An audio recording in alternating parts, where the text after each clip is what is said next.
Hello dear students, आज आपण आपला न्यू चॅप्टर स्टार्ट करणार आहोत, that is chemical reactions and equations. तर या चॅप्टरला सुरुवात करण्याआधी आपण काही बेसिक गोष्टी समजून घेऊ. जसं की चॅप्टरच्या स्टार्टिंगला तुम्हाला काही क्वेश्चन्स दिलेले आहेत, जसं की एलिमेंट्स म्हणजेच काय, कंपाऊंड्स काय असतात, मिक्सचर्स काय असतात आणि मग केमिकल रिएक्शन काय असते. सो आपल्याला बघा, तुम्ही लास्ट चॅप्टरमध्ये एलिमेंट्स आणि व्हॅलेन्सी यांच्याबद्दल शिकलेले आहात. आजपर्यंत टोटल 118 एलिमेंट्स जे आहेत ते डिस्कवर झालेले आहेत, हे तुम्हाला माहीत आहे. तसंच व्हॅलेन्सी काय असते, गेनिंग और लुझिंग ऑफ इलेक्ट्रॉन, याची जी कॅपॅसिटी आहे ॲटमची त्यालाच आपण व्हॅलेन्सी म्हणतो. बट कंपाऊंड्स काय असतात तर ते आपल्याला बघायचे. So we can say compounds are the substances that are made up of one or more elements. जसे की फॉर एक्झाम्पल आहे carbon. Carbon is a element. Then oxygen is an element. So when carbon and oxygen combine with each other, they form carbon dioxide. Right? Carbon आणि oxygen हे दोन्ही element आहेत. जेव्हा हे एकमेकांसोबत रिॲक्ट करतात, कंबाईन होतात, त्यांच्यापासून फॉर्म होतो carbon dioxide. And this carbon dioxide is a compound. So we can say when two or more elements combine with each other, they form a compound.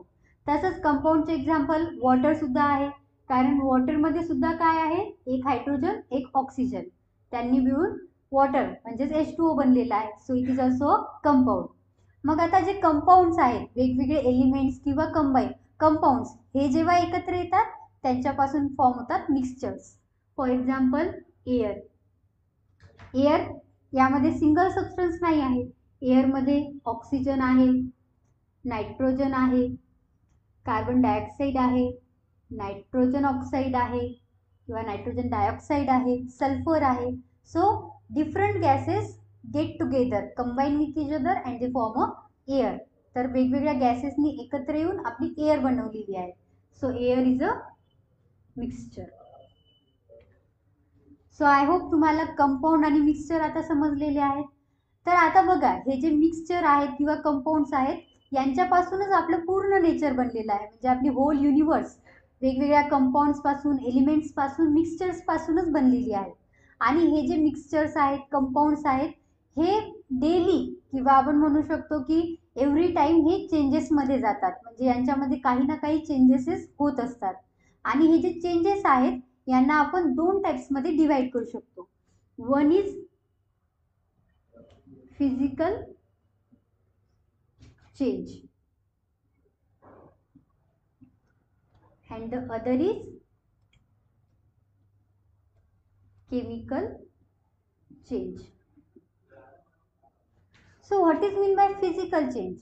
Physical change when a change takes place and a composition of matter remains constant or remains same. Only the physical state of matter changes. जेव्हा एखादा substance आहे त्याची फक्त physical state change होते. Physical state कोणकोणते असतात, solid, liquid and gas. तर जेव्हा त्याची स्टेट चेंज होते पण त्याचं कंपोजिशन सेम राहते. कंपोजिशन म्हणजे ज्या सबस्टन्सेस पासून ते बनलेलं आहे ते सेम राहते, त्याला आपण म्हणतो फिजिकल चेंज. फॉर एक्झाम्पल, याचं एक्झाम्पल आपण म्हणू शकतो आईस. सो जेव्हा आपण आईसला थोडीशी हीट देतो तेव्हाच काय होते, त्याचं कन्वर्शन होते वॉटरमध्ये. आणि वॉटरला जर आपण अजून हीट केलं तर त्याचं कन्वर्शन होते वॉटर वेपरमध्ये. सो इथे बघा, आपला जो सबस्टन्स आहे तो चेंज होत आहे, पण त्याच्यामध्ये काय चेंज होत आहे, त्याची स्टेट, फिजिकल स्टेट. जसं की आईस कोणत्या स्टेटमध्ये होता, सॉलिड स्टेटमध्ये. वॉटर कोणत्या स्टेटमध्ये असते, liquid. And water vapour are gas. So here when we heat ice or when we provide temperature to ice, it is converted into water, and then when we increase the temperature, the water gets converted into water vapor. That is, solid is converted into liquid, liquid is converted into gas. So here only the physical state has changed. It is called physical change. आता इथे फक्त physical state का म्हणताय मी, कारण बघा आता water तर तुम्हाला माहित आहे H2O पासून बनलेला आहे. म्हणजे वॉटरमध्ये दोन हायड्रोजन एक ऑक्सिजन आहे. पण वॉटर पासून जेव्हा आपण आईस बनवतो तर हा आईस सुद्धा कशापासून बनलेला आहे, H2O. दुसरं काहीच नसते, हायड्रोजन आणि ऑक्सिजन आहे. आणि वॉटरचं कन्व्हर्शन जेव्हा वॉटर वेपरमध्ये होते तेव्हा सुद्धा त्यांच्यामध्ये H2Oच असते, हायड्रोजन आणि ऑक्सिजनच असते. म्हणजेच यांचं जे केमिकल कंपोजिशन आहे ते सेम आहे, फक्त स्टेट चेंज झाली. आणि तसेच आपण फिजिकल चेंज जे आहे त्याला रिव्हर्स पण करू शकतो. रिव्हर्स म्हणजेच की कसं, जसं की वॉटरला जर मी परत फ्रीजमध्ये ठेवलं तर त्याच्यापासून परत आईस बनतो, किंवा जर मी वॉटर वेपरला थंड केलं तर त्याच्यापासून परत वॉटर बनू शकते. वॉटरला परत हीट करून मी वॉटर वेपर बनू शकते. म्हणजेच याला मी रिव्हर्स करू शकते. वॉटरपासून आईस बनवू शकते, आईसपासून वॉटर बनू शकते. तर या अशा स्टेटला म्हणतात physical change. When the composition of matter remains same. आणि यामध्ये अजून फिजिकल स्टेट चेंज होते फक्त, आणि आपण त्याला रिव्हर्स करू शकतो. नंतर आता केमिकल चेंज काय असते. सो केमिकल चेंज आपण कधी म्हणणार, जेव्हा की कंपोजिशन ऑफ मॅटर चेंज होते. So when the change takes place in which the composition of matter changes. जे मॅटरचं कंपोजिशन आहे ते चेंज होते. याचं एक्झाम्पल काय आहे. For example milk converted to the curd. आता जे मिल्क आहे, मिल्कचं कंपोजिशन वेगळं असते आणि कर्डचं कंपोजिशन वेगळं असते. सो इथे मिल्कचं कन्वर्शन जेव्हा कर्डमध्ये झालं तेव्हा तिथे केमिकल चेंज झाला, म्हणजे एखादा न्यू सबस्टन्स फॉर्म झाला. आणि तसेच याला आपण रिव्हर्स नाही करू शकत. It is a irreversible change. कारण तुम्ही मिल्कपासून कर्ड बनवू शकता, पण कर्डपासून परत मिल्क बनवू शकता का? दह्यापासून दूध परत बनवू शकता? नाही बनवू शकत. So it is a irreversible change. आणि तसंच यामध्ये सुद्धा फिजिकल जी स्टेट आहे ती चेंज होते. So this is the chemical change in which composition of matter changes and a new substance is form. इथे न्यू सबस्टन्स फॉर्म होतो आणि केमिकल कंपोजिशन सुद्धा चेंज होते. याचं अजून एक एक्झाम्पल काय म्हणू शकतो आपण, रायपनिंग ऑफ फ्रूट. फ्रूट जे आहे, तर जे रॉ फ्रूट असते, कच्चं फळ आहे ते पिकते. तर आता कच्चं फळ पिकल्यानंतर त्या पिकलेल्या फळाला परत तुम्ही कच्च्या फळामध्ये कन्वर्ट करू शकता का? नाही करू शकत, because it is a chemical change. त्या कच्चं जे फळ होतं रॉ फ्रूट त्याचं पूर्ण कंपोजिशन चेंज होऊन पिकलेले जे फळ आहे तर ते फॉर्म होते. So it is a chemical change.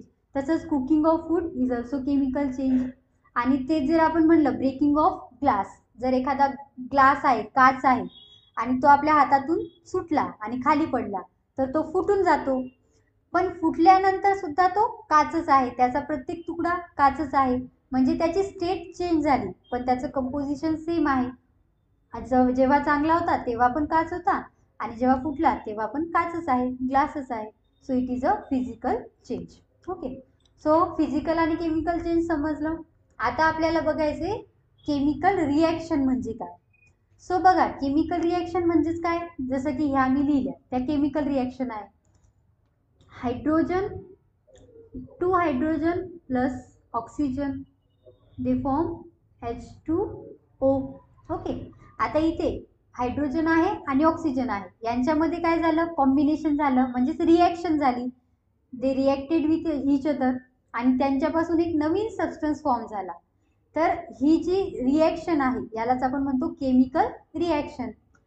मग हे जे हायड्रोजन आणि ऑक्सिजन आहे यालाच म्हणत असतात रिॲक्टंट्स. रिॲक्टंट. अँड हा जो न्यू सबस्टन्स फॉर्म झाला त्यालाच आपण म्हणतो प्रोडक्ट.